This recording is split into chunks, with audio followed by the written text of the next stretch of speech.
So welcome. We're doing something different today. While we're doing and creating this podcast, we're also running it on our Facebook page, which is Jay and Cindy Sitting in a Tree on Facebook, and we're doing it video live on Facebook. So we look like crap because we were on the motorcycle today. It was an absolutely gorgeous day in Virginia. See the bugs in my teeth? Yeah, mine too neat, and my hair is in my helmet head. Anyway, so enough about that. We have some really exciting things to talk about today. So we've been asking people to write in and give us some ideas that they would like to hear us talk about, and we actually have some. So yes. we're gonna talk about that, and we're gonna talk about some other stuff depending on how much time we have. But sounds dreamy. Yes, we're going to be talking about dreams. Okay. Oh, Okay. So, Jay, what is the first person? So, we had a person that wrote in and said, what do you do when your husband prefers playing video games or watching TV to talking to you? And then says, I understand that we're going in different circles right now. He talks all day at work, and when he gets home, he doesn't want to talk or listen to me. And that's fine. But I work alone all day and would like to be able to talk to him about the little things, etc. So at the moment, I'm having a better relationship with my cat. At least my cat hugs me once a day. Okay, so first, super important, we are not therapists. Right? So okay, fine. We are not giving clinical advice here. We are giving coaching and just other experience advice. So just as a qualifier, but I have a lot to say about this. First, it sounds like they've probably been married for a while. You know, when we get married for a while, and we've been married for a while, we can be very complacent. And it sounds like complacency has absolutely come into their marriage. Absolutely. Okay, so complacency can look like a lot of things. It can look like video games and not paying attention to our spouse. It can mean like not taking care of ourselves anymore and caring what we look like. It can come in lots of different shapes and sizes and boxes and stuff. So I'm going to speak from my perspective, but I'd like you to think about different ideas that you would recommend, and I want you to actually speak to the men in this, and I'm going to kind of speak to the women maybe, or okay, so anyway. Sounded good in my head. Yes. I know when things sound good in your head, they don't always sound good when they come out. Rules of engagement. Men, listen to me. Women, don't listen. Okay. So there's so many different ways that we can get our needs met in relationship. And when men are not programmed to talk about their feelings, that's not the way they've been raised. There's a great book, How to Improve Your Marriage Without Talking About It by Stephen Stosny, Dr. Stephen Stosny. I highly recommend. Anyway, he talks about how women are programmed to talk about everything and everything. We absolutely can't not talk about it. We have to. And how men are programmed to do and fix. So they're not programmed to talk. So, so you could ask, listener, you could ask your husband to just give you a half an hour.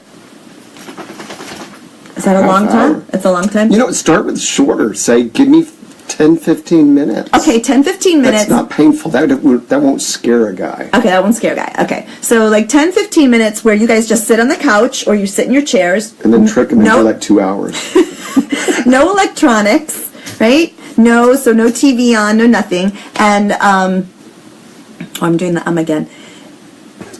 And he listens to you for that 10 or 15 minutes, and then he gets to talk for 10 or 15 minutes. And that way you both get heard. So that's an option. Mm-hmm. Another thing is to go on a date night once a week. So you have one night where you are totally engaged with the other person. So no like going to a movie, but like going to dinner or going to happy hour or some place where you're sitting across from each other and you can engage with each other. So it doesn't have to be every single day. You can ask for a hug a day, but you could actually be the instigator. So a lot of times we want the other person to be the instigator for the needs that it's only fair. To do what? It's only fair that the other person does it.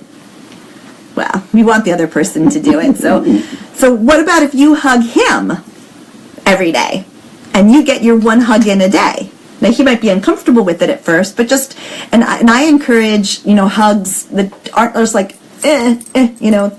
but they're really heart-to-heart hugs where you sit and you really breathe each other in, even if it's just for like 15 seconds? Yeah, 15 seconds. 15 seconds, and then you can kind of... Because Cindy's hugs can go for like 25, 30 minutes.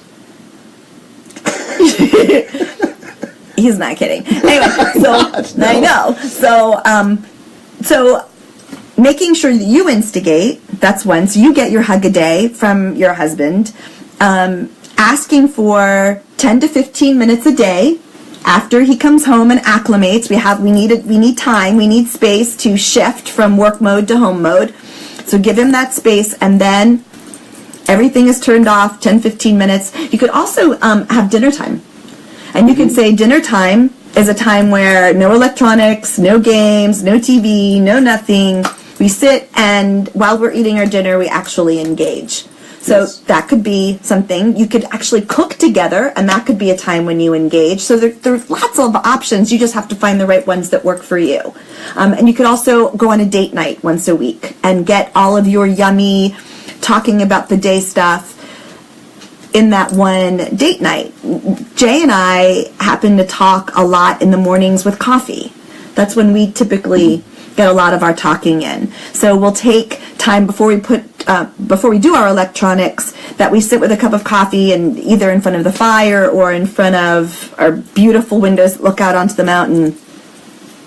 We will sit and we will talk about the day before, the night before, what we have going on that day. So find what works for you, but those are my ideas. Do you have any other ideas? Yeah, and it sounds like we're just talking to the women here, so I'm going to keep talking to the women for just a second. Guys, don't worry about following any kind of directions at the moment. I would also suggest that the women say, hey, you know what, I'm going to talk, I'd like for you to talk to me for 10, 15 minutes, but then I would like to at least just watch your game for 15 minutes. He's playing the video games. Be involved with something that he enjoys doing. He obviously enjoys doing it. It's not just an escape. Why not? I don't want to play a video game. I'm not asking you to play. Just can be there with me and be a part. It's being together. It's not just escaping. It's escapism. Making up words. You want to make up words?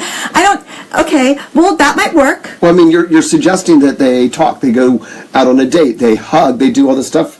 Let's think of something that would be something he would enjoy too. And not that he wouldn't enjoy those other three things. Oh my goodness. Okay. But that is, okay, so sitting with him while he does his video game. Yeah. And ask questions, Oh, I think that would annoy him if he's really playing the game. And if he's really playing the game and he's having to answer your questions, why did you shoot that guy? I mean, what did he do to you? Okay, so okay. So do we give them enough options? Do you think? I think so. Yeah. All right. So hey guys, do it. Just, listen, talk for 15 minutes. What's going to happen if this continues on and it goes on for that's bad. 6 months and a year? Yeah, that's bad. I mean, when you're in complacency, you're heading toward divorce. I don't think most people get it, right? When you stop taking care of yourself, when you stop listening to your spouse, when you stop making your spouse your first priority, when you stop working on your marriage, you are heading toward the big D. And nobody wants the big D. Right. So you've got to wake up. Women have got to wake up. Men have got to wake up. They've got to see that the complacency is there. I don't know what words could she use to help her husband see that she is feeling lonely. She's lonely. That's the key here. She's feeling lonely. Yeah, I think that's important. Well, I would keep it soft at first, just, hey, I need, hey, can we start tomorrow, and just when you come home, can you give me 10, 15 minutes to talk? That's all I want. What if she said to him, I miss you, and I really want to share my day with you, and I really want to hear more about your day. Do you think you can spare 10, 15 minutes a day to sit with me on the couch with no electronics and blah, blah, blah. Do you think that would work if she went there? And maybe even say, I'm not going to talk about things that bother me about you or anything. Oh, yeah, so you're not setting him up for an attack. Yeah, I'm not. Super important. Yeah. I just want to talk about the day. Not, good things, bad things that happen to you during the day. And that's it. Yeah. Well, that's good. Because you're setting rules, because then it's not, I know I asked for 15 minutes, but I really need 20 and 30 minutes. And, it's... Well, that's true. Okay, so now what happens? So now she's asked for it, and he said yes, because she didn't attack him. She didn't say, all you do is spend time. Please don't do this. And by the way, please don't do this. Please don't sit there. Oh, you don't spend time with me, and all you do is play video games, and and I really want you to sit with me on the couch. That kind of stuff doesn't work, but to come deeper from your heart. The truth is you're lonely.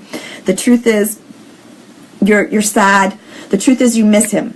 That's the truth. Okay? That's where all this is kind of coming from. So I would also say that he may not take it 100% seriously the first time either.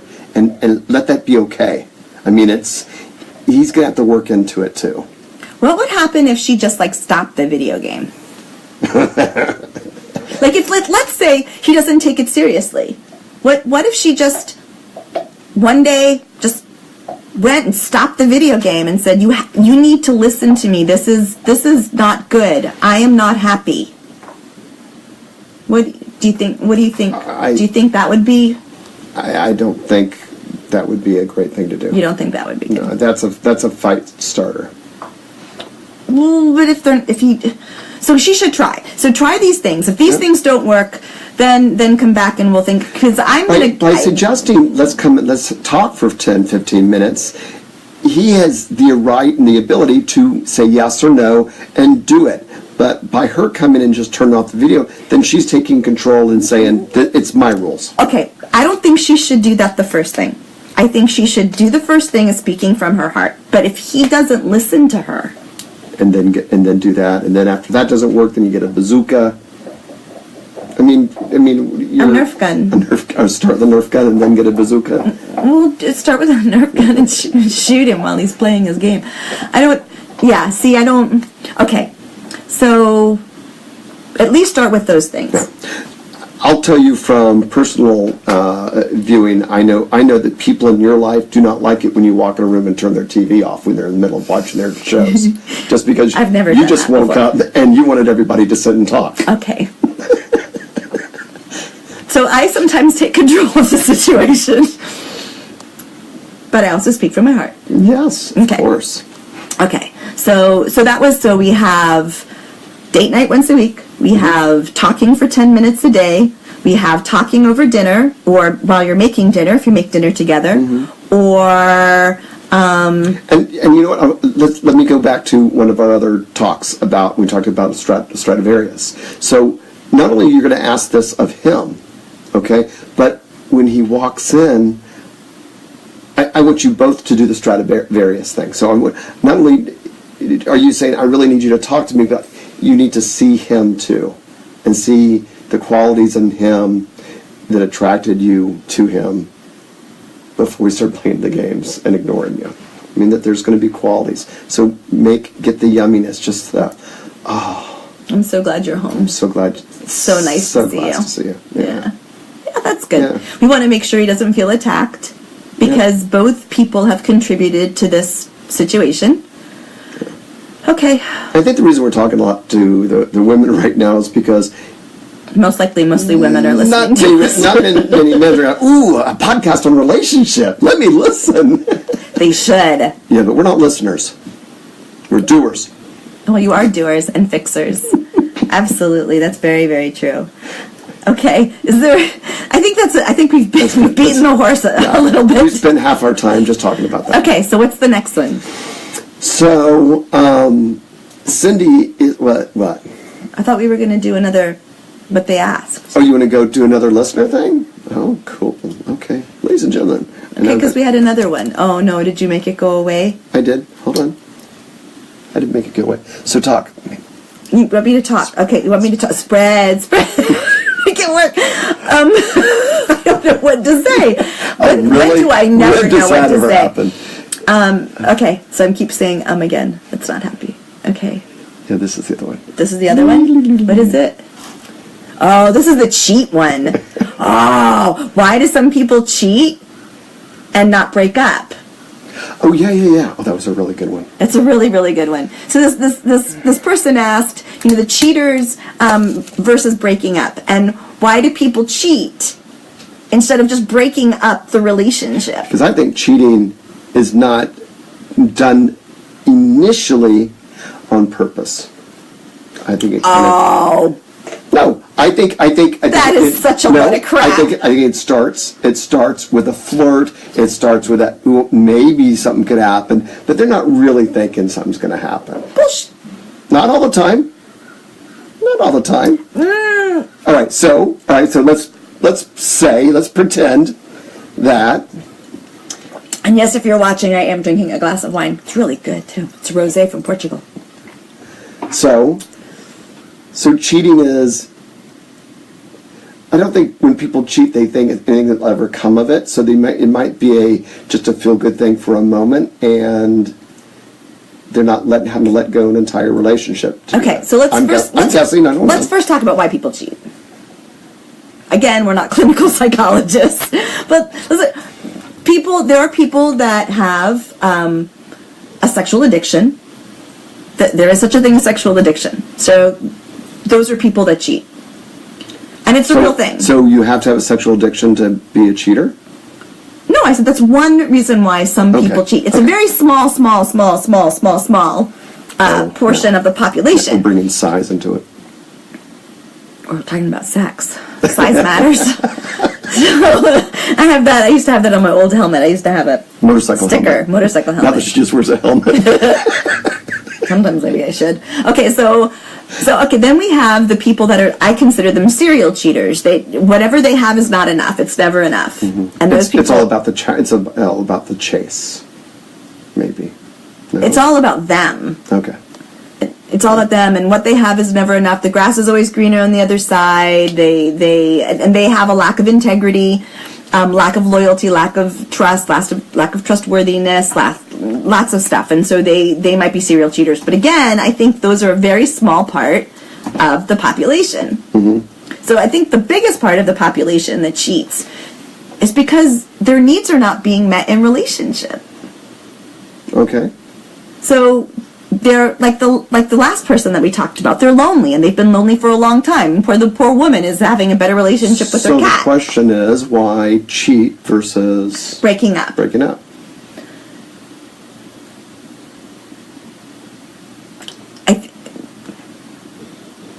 Cheating could lead to breaking up. Yeah. It's easier to cheat and get caught, and then the breakup will come. Easier to ask for forgiveness than to ask for permission to cheat. Divorce and separation are super messy. Mm. Cheating is yummy, and it brings yumminess to the person. We don't cheat with someone that we don't think is yummy. Cheating is not, I said that wrong. So cheating is not yummy. I don't think cheating is okay. I don't promote cheating. I don't trying to figure out where she's going with this. No. But someone is only cheating because their needs are not being met in relationship. So when they find somebody who they think might fill those needs, all of a sudden, like you said, they're getting this yummy feeling. Right? So It starts out and there's, like you said, little flirting, whatever. And then our frontal lobe kind of goes numb, right? That happens to me all the time. And we forget Not the cheating part. No, the frontal lobe, and we forget the possible consequences that are coming. And sometimes we want the breakup so badly, but we don't want to be the person that breaks up, that we on purpose get caught. It's counterintuitive. But sometimes we cheat, or people cheat. So that's why you said something about the frontal lobe, because it sounds like a person before they're in their mid-20s where the frontal lobe's not, I mean, they're thinking of the moment. They're not thinking about the long term. Yes, absolutely. Yeah, they're thinking about the yumminess in the moment. They're not thinking about, oh my God, this could lead to a horrible, horrible divorce. Oh my God, this could lead to me losing all my friends. This could lead to me losing my children. This could lead to me... People are... they aren't thinking that way. And I think cheating happens in what I call the dark night of the soul. We've talked about this before, the dark night of the soul. When you look at the other person and you've just been with them and been unhappy for so long that there's just this ooh factor. Okay, so is cheating the end? Is that the way of the person saying, I'm done? Or is that a cry for help? I think it's everything. It depends with the person, right? So some people, it's the end. Some people... And that's their way to start a new beginning. Yeah, but I don't know if you know the statistics around people who cheat. So the statistics, and please don't quote me because I'm not exact, but that... These could be alternative facts. Yeah, these are Trump's alternative facts. But the statistics around if you cheat with another person and then divorce your current spouse, right, you staying with that person is statistically very, very, very low. I mean, like there's a 90% chance that relationship, the one that you were cheating with, will fail, right? There's a 90% chance it will fail. They do not typically stay together. They're pretty much doomed from the beginning, but I don't think that was necessarily the purpose anyway. I think sometimes the purpose of cheating, I guess the purpose of cheating, if there is such a purpose to cheating, is a temporary fix, I think it helps them see how lonely they were, or how sad they were, or how complacent they had become, or how sad they are in their marriage. I think people kind of walk around when they're in complacency or when they're in the dark night of the soul, and this has become their norm. And then when somebody comes into their lives and they feel yummy, right, they attribute it to that person. But then they also realize how dry the well has been. And I think that's a real stark realization. It would be so much easier and cleaner if people did break up before they would cheat. But I can understand why some people cheat. I don't agree with it. I don't believe it's the right thing to do. I think it's very harmful and hurtful to all parties. But oh, thank you, Leo. Leo, come here. Give me your fish. Okay. I think our dogs are telling us that's getting very close to the end. Oh, it's getting time. Okay, thank you, Leo. Okay, no fish for now. He loves his fish. Dog toys. Okay. Okay, so people cheating, is it the end? It doesn't have to be the end. We can talk about that another time. Yeah. Because there are ways to, just because someone cheats doesn't mean it's the end of your marriage. It absolutely doesn't have to be. So these were kind of hard subjects, but also interesting. And it was a whole new format for our podcast, which is kind of really cool. So please keep writing in. Consider writing us a little more. It doesn't have to be about you. Could be about a friend. I know a friend who's having trouble in their marriage. But I don't think we intended for this whole podcast to be about other people. It's supposed to be about us. Well, you've never cheated. So it is now time. Why would you even bring this up? So, not this week. It was months ago. You didn't cheat this week. It was months ago. Just in your dreams. Yes. All right. So, you're listening to Jay and Cindy Sitting in a Tree, KISSING. All right. Bye. Bye. Turn this thing off. See you next week.